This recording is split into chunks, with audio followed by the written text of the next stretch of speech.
दियरिया आबि गेलै पूजा करे माई के दुआरिया।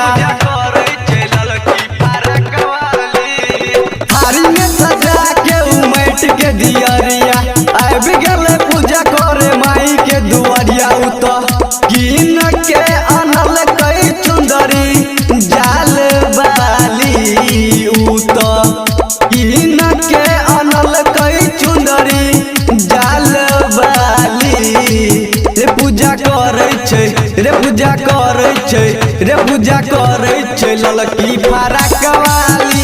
पूजा करे छै ललकी फराक वाली। पूजा करे छै ललकी फराक वाली। डीजे सुमित सतीश रैना। अभी आप सुन रहे हैं अन्नू रिकॉर्डिंग स्टूडियो निर्वाह से।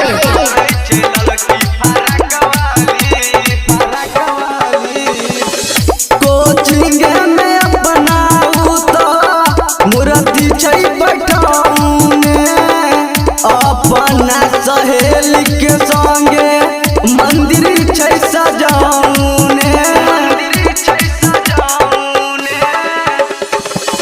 कोचिंग में अपनाऊ तो मूर्ति छै बैठाउने। अपना सहेली के संगे मंदिर छै सजाउने। उ तो देखे में लागे छै बड़की नाक वाली। उ तो देखे में लागे छै बड़की नाक वाली। पूजा करे छै रे पूजा करे छै रे पूजा करे छै ललकी फराक वाली। पूजा करे छै ललकी फराक वाली। पूजा करे छै ललकी फराक वाली। डीजे सुमित सतीश रैना। अभी आप सुन रहे हैं अन्नू रिकॉर्डिंग स्टूडियो निर्वाह से।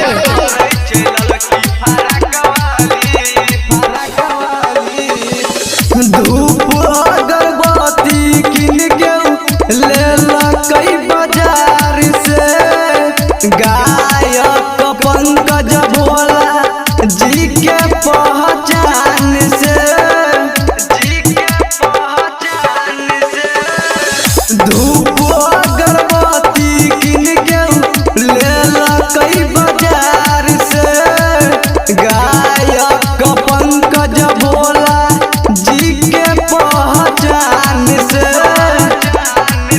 उ तो परी जाक लागे नीली आँख वाली। उ तो परी जाक लागे नीली आँख वाली। रे पूजा करे छै रे पूजा करे छै रे पूजा करे छै ललकी फराक वाली। पूजा करे छै ललकी फराक वाली। पूजा करे छै ललकी फराक